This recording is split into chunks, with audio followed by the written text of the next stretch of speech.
Welcome to Connection Corner, Seizing the AI Moment, brought to you by Women in Technology Hollywood. Hello and welcome to WIT Podcast's new series, Seizing the AI Moment. In each episode, we dive into conversations with AI executives, trailblazers, and innovators who are reshaping technology across the creative and business worlds.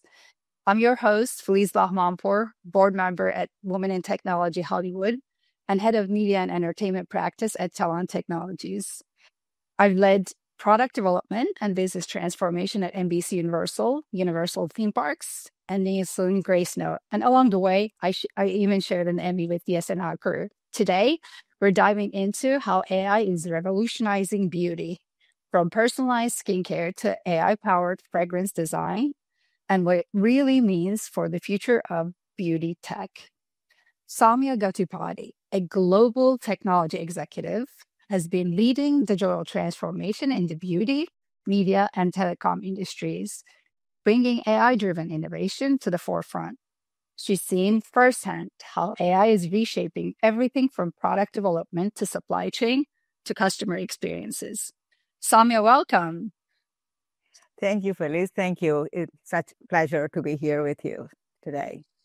Awesome. If I may start with this, you made such a big impression on me the day I saw you on stage at the Comcast Technology Tower in Philadelphia.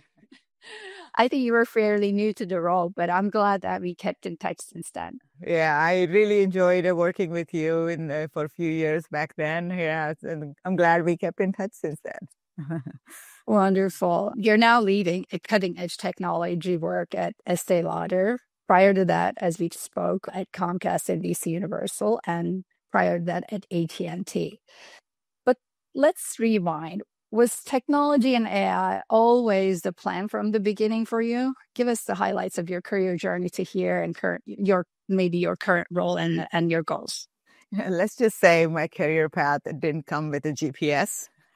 I started chasing, learning, and applying new technologies, took few exits through media and telecom, and somehow ended up leading the technology and AI at the beauty giant Estee Lauder. Turns out blending data models is just as satisfying as blending foundation, and nobody's going to ask me for contouring tips in that way. Well, right? Anyway. Jokes aside, I'm currently responsible for technology delivery across various functions, including global supply chain, R&D, finance, HR, M&A, etc. Leading the digital transformation and providing oversight across all technology solutions globally.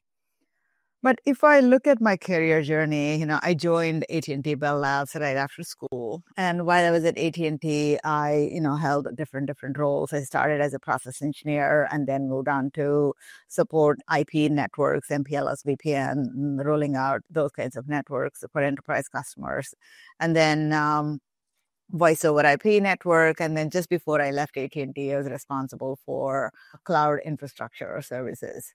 But in between, there was, while I took on a role as a technology advisor to CTO and president at that time. For me, that was a big pivotal point while I was kind of, up and coming, if you will. That gave me really a lot of exposure at the executive and strategic level.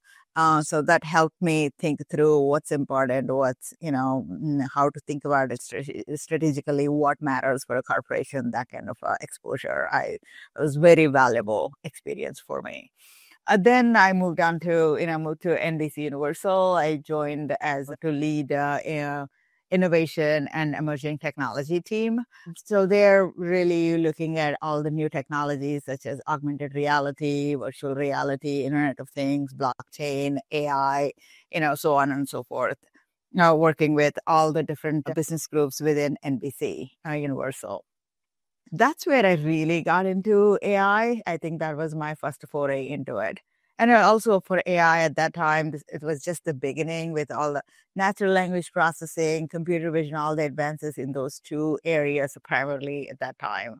So did some really interesting work there with my team, developing some video products in, using NLP and computer vision. Then I, after a few years, this Estee Lauder opportunity came. And they joined Estee Lauder as a brand CIO capacity, supporting the Estee Lauder brand.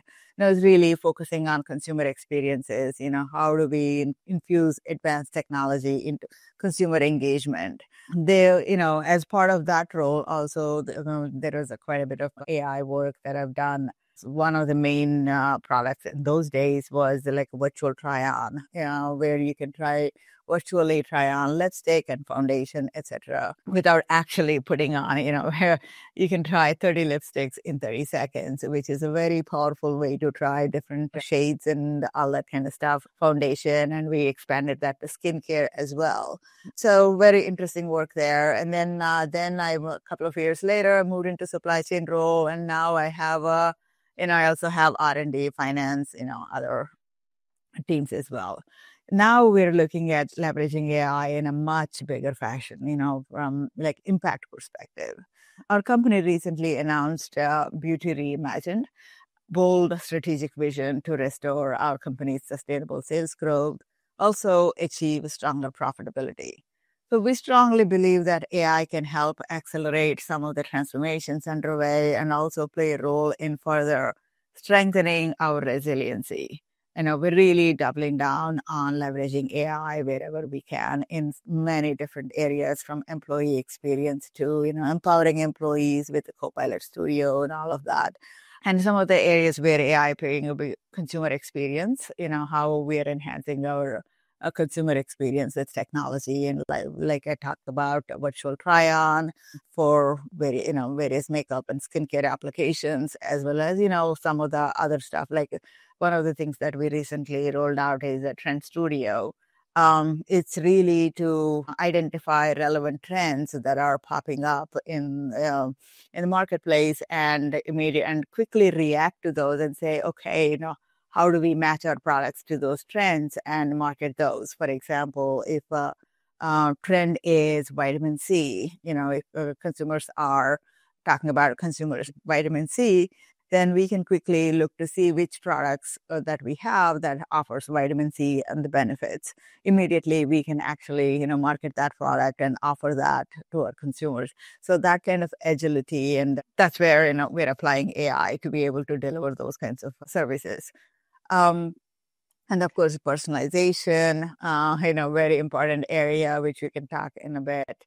And then also at an enterprise level. We can dive into the enterprise in a bit if you like, but it was interesting to learn your career journey early on to the CTO track, and NBC Universal being in this sort of the forefronts of emerging technology, and now switching over to an AI in a very fun sector, and a legendary brand. I certainly basically can relate, and everybody probably in the audience, sort of the personalization and like how helpful your foundation to be matching your skin tone, for sure. What was the aha moment when you realized AI could really revolutionize beauty? Was there a point in time? Sure. AI is transforming the beauty in just ways that are so fascinating and exciting, right? So the aha moment for me was during pandemic, and thinking about the post-pandemic world where there is a growing need for technology that can enable our consumers to explain products virtually. With our virtual try-on capability, we could offer that, for lipstick and foundation, etc. But fragrance was one that really stumped us, right? Because, how do you sell fragrance virtually? Because you want to experience the fragrance before you buy it. So at that time, my brand president, the KO, asked, hey, how do we sell fragrance? Can we do something like virtual try-on for fragrance? Please go and find out, right? So me and my team members, we went and we did the, research on what's possible, etc. And then found out this particular company that we in the Silicon Valley, and worked with them to do, I don't want to geek out here, combining neuroscience, etc. So like that was really an aha moment of going through that process. I was like, oh my God, AI could just really offer so many possibilities here, from personalization to recommendations to even formulations that's really when I thought like, oh, wow, this has like way more applications. And also I think since then technology also sort of took off in an exponential way. That's also helping. Yeah. I'm curious particularly about how you personalize fragrance. I assume that, it's based on some sort of survey or questions it must be. Well, so that's where it starts. I think that's probably the step one or in the journey, if you will. You do the survey and based on that, you recommend it. So one of the things that we did a few years ago, we rolled out in China as well in a few stores, is actually going more into the olfactory science. So as a human being, we all have receptors in our brain. There are about approximately, let's say, 400 receptors in our brain, but there may be a million smells in the universe. So you can actually map each of our fragrances to those receptors. So fragrance A triggers receptor 19, 52, and 89, let's say. And fragrance B triggers another set of 3 or 4 receptors. So if you happen to like a fragrance A, you might like fragrance C because you have common receptors. It is triggering the same receptors in the brain. So even though one is a citrus and the other one is lavender, you may think they're not, but receptors in our brain they react the same way. So that's a second level of recommendation. Oh, no. It seems super deep, super deep. Maybe we can continue on that a little bit in a bit, because just like any personalization, even when you're watching TV now, it's just the next generation, right? Now, mood-based recommendations. Exactly. So it'd be interesting to see where you go with that. If you were to give, given where you are, if you were to give one advice to younger self around advice on use of beauty in AI or AI in beauty, rather, what would that be? Sure. Just like fashion, right? The definition of beauty evolves constantly. The trends evolve very constantly. What that means is, how you apply AI and the training models, they also need to evolve quickly along with the trends. So you have to keep that in mind. And when you design your AI applications, and so you got to think about the architecture and the models and how you, operate, etc. You got to keep that in mind. I think that's one thing that for me, I guess, learned as I progressed in this journey. Early on, get into sort of learning models and how that might relate to the interest area. Right. Especially, in our world, with Estee Lauder, we serve, 150 countries. So our population demographics is wide variety. So we really have to take that into account. Whatever we design for North American consumers doesn't quite apply to Chinese consumers. So we need to think about demographics and age and all of that. And you have to build your training models accordingly, right? Along with the trends and everything too. Yeah. That makes a lot of sense, given that we're all unique and different in that way, globally speaking. So I'm going to transition a little bit AI and beauty today, although we spoke some of this, but we're seeing obviously everywhere from skincare personalization, as you mentioned, to trend forecasting. What's one AI-driven beauty innovation that is really currently blowing your mind?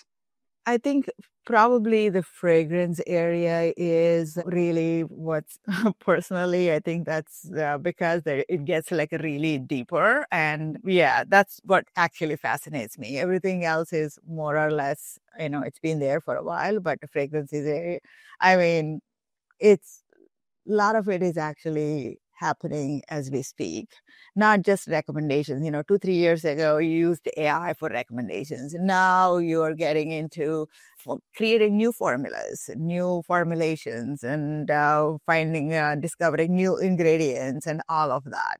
AI, you can come up with unlimited number of combinations and then figure out, right? So that's what is really fascinating to me at this point. I imagine that's also impacting the production, just sort of how people are coming up with, whether it's the fragrances or the plants in it, or whether it's the sort of the art of it. Right. Right. Yeah, especially in the R&D space. Yeah. Yeah. Makes a lot of sense. Um, I want to switch over to a topic is very near and dear to any industry, which is basically the governance and adoption of AI across enterprises. I mean, each enterprise sort of is interested in AI. Some are experimenting, some are a little bit more mature. What was the journey at governance at Estee Lauder? Sure. So we have right at the beginning of we established something called the AI task force, at a executive level as well as the next level as well. One kind of working team plus executive kind of a AI task force. And the intent of the task force is really twofold. One is work with our partners such as Microsoft, etc., and bring in the AI tools, right? As a Copilot, Copilot Studio, like those kinds of things, right? And we enabled a Copilot for everybody across the company, for example. So so empowering employees and figure out what are the tools that are important from the company perspective and those kinds of decisions. And the second piece is as we are rolling out some of the tools, as people are coming up with ideas on, hey, we could apply AI to solve this problem. We can apply AI here to solve that problem. And so, but at the same time, you also don't want people to go off and develop AI applications in 10,000 different ways. So you want to make sure there is some kind of a standardization. And also, you also don't want to end up with 1,000 POCs because a lot of times POCs don't go anywhere. So you want to make sure your investments are in the right direction and that they are tied to the company strategy. So AI task force role is to make sure whatever people are coming, the ideas are tied to the strategy and approve, and then we make a decision whether do we want to invest in this idea or not. So that there is the governance and there is a method to the methodically we approach AI and roll out AI applications. So yeah, it's so important to. So I imagine, building trust with the stakeholders and making sure that they're involved and the process is transparent to everybody. Cool. So we're going to switch over to a section called Spotlight, how AI is reshaping beauty and personalization, but it's a little bit, dynamic section, let's just say. How do you balance? I guess luxury beauty is rooted in artistry and heritage, right? Especially Estee Lauder, such a gigantic brand. How do you balance AI-driven innovation with that sort of craftsmanship and heritage? Craftsmanship is obviously very, very important, right? But beauty is about emotional connection. Now, AI can help with this. It will help with speeding up the processes, provide recommendations, etc. But it's the final touch from the craftsmanship that creates that emotional connection. And of course, combined with the storytelling. That's what really makes the difference between, that's how you balance, because AI, you take the advantage of leverage of AI to speed up the process. But then craftsmanship that comes at the end, like as a finessing the product and how you, the packaging and how you interact with the consumers and creating that emotional connection through storytelling. So that's how I see it. So it kind of works hand in hand, if you will. Yeah, the art of it, kind of like winemaking. That's right. Maybe it's Friday. Certainly, it's afternoon where you are. It's a little bit early where I am. Let's talk about sustainability. I mean, is that important for beauty? Oh, absolutely. Absolutely important because, this is a super critical space. We are starting to explore AI models in this space. Some of the use cases that AI can help is like identifying the carbon footprint in our world, right, through supply chain and our buildings, etc., and also recommend various ways to reduce the footprint, and also discover alternate and more sustainable ingredients, sustainable packaging materials, and designing appropriately. optimizing many of the operational aspects, such as, transportation decisions and distribution, logistics decisions, where to manufacture. And also, of course, because we have several manufacturing locations, distribution, etc., how do we want to make sure we optimize the water and electricity consumption, so on and so forth. So sustainability is very, very important throughout our company, and we are putting effort. A lot of effort into that. And we're starting to use AI into every one of those items that I just mentioned. Yeah, certainly. Especially with the new generation who seems to be more focused on sustainability. I find myself, especially crossing through the airport beauty sections, I've been better at sort of asking, hey, is this a clean brand? Whether that's a perfume or whether that's a cream or other beauty products. Right. Super important. Good to hear. I'm going to ask a little bit about back to the transformation at the enterprise level. You basically apply this successfully in marketing, innovative product development, and supply chain, and various sections of an enterprise.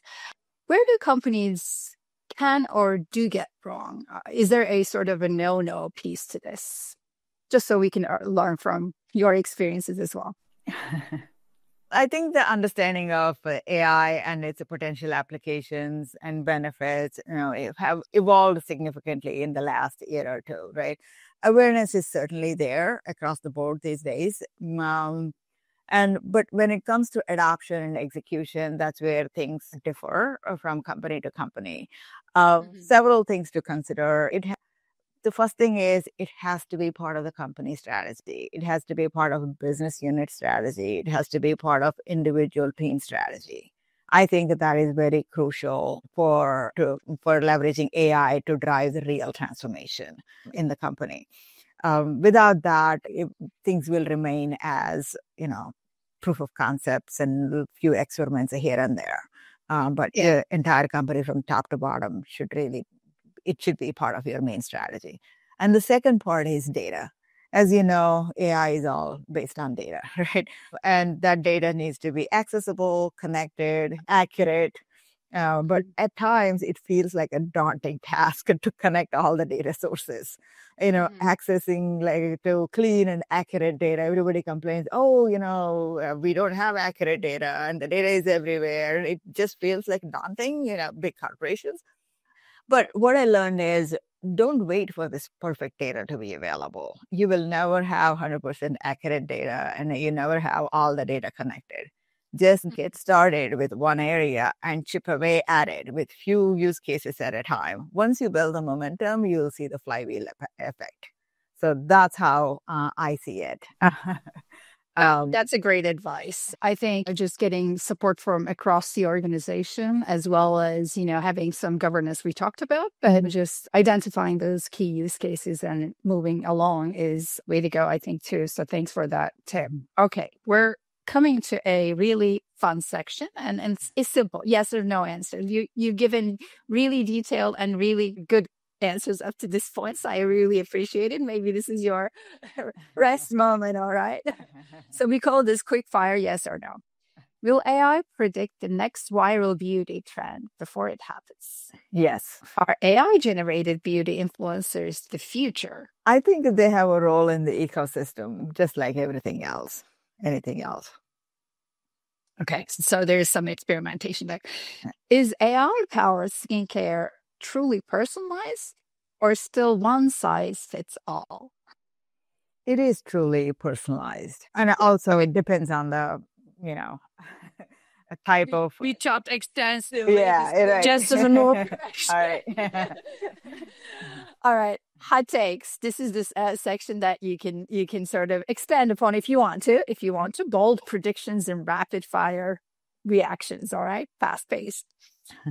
AI-powered skincare, a game changer or just good marketing? A game changer might be a strong word, but it's definitely more towards that. It's not marketing. It is truly a revolutionary method. It's not just, finding a cream to someone and giving it to somebody and say, hey, it should help you. No, it all personalized and addressing those particular concerns for a skin and the tone and the skin condition is, Yeah. I'm particularly so happy. I mean, besides the beauty, just matching, like we talked about, foundation. I do remember once or twice, right, using the wrong product and suddenly getting blemishes and acne. So just using tech to sort of get in front of that is wonderful. Would you let AI create your signature fragrance? I mean, you're working on it, but would you do it yourself? Yeah, absolutely. I think if it can suggest, a few things, and based on that, I mean, of course, consumer would always want to have a choice, right? You never, ever want to say, this is it, go. I think using AI, it can give you, do all the calculations and all of that and give you a few recommendations, and here are some choices, and let consumer pick one or, whatever. I think, yeah, absolutely. I would totally do that. I would like to have a sort of a series of ones that, depending on my mood, exactly, right? I pick one. Great. Beauty influencers generated by AI. See, similar question. Cool or creepy? I think it all depends on the storytelling and how artfully it is done. Okay, it could be cool. It can be cool, but it all depends, right? How artfully it is done, because they can be creepy too. It's kind of like animated characters that we see, Absolutely, absolutely. There are slightly creepy AI generated videos versus the well done ones. I think we're coming to final thoughts here, but I have just a couple to wrap up. If there is one takeaway for beauty brands and AI, what would that be for you? AI is being embedded in all aspects of our life, right? And beauty space is no exception. So let's figure out how we can leverage the power of this technology in the beauty space. Great message for the next generations here. What's one thing people may not know about you? I was inspired by this question. See your email that we exchanged messages upon. Okay, tell us. Yeah, I do hold a private pilot license. So I'm a certified pilot. Amazing. In those spare times that you find, you fly. Which is becoming rare and rare these days, but yes. Wonderful to see women in technology pilot in the air. Where can people follow you, your work, and learn more about your work and you? I think LinkedIn is probably the best at this time. That's great. So wonderful catching up, Sowmya. You're absolutely one to follow for sure. Thank you so much for all the advices and taking the time to join us today. Oh, thank you so much. It's a pleasure talking to you. I really enjoyed it. Thank you for wonderful. Have a good one. All right, bye. And that's a wrap for this episode of Seizing the AI Moment. Thank you for joining us. We enjoyed having you. If you watched us on YouTube, don't forget to hit the subscribe button for the new episodes featuring trailblazer women leading emerging tech, data, and AI in media, entertainment, and advertising industry. On YouTube, you can find us at Women in Technology Hollywood Foundation or at With Hollywood. If you're listening to us on Spotify, Apple Podcasts, or Audible, follow us at With Podcasts and give us a like and 5-star review to support. Women in Technology Hollywood Foundation is a nonprofit organization with many amazing programs, including mentoring, professional development, community engagement, and annual leadership conference and awards. Check out our website, withhollywood.org, and get involved to volunteer, participate, and shape the future of technology together with. See you next time.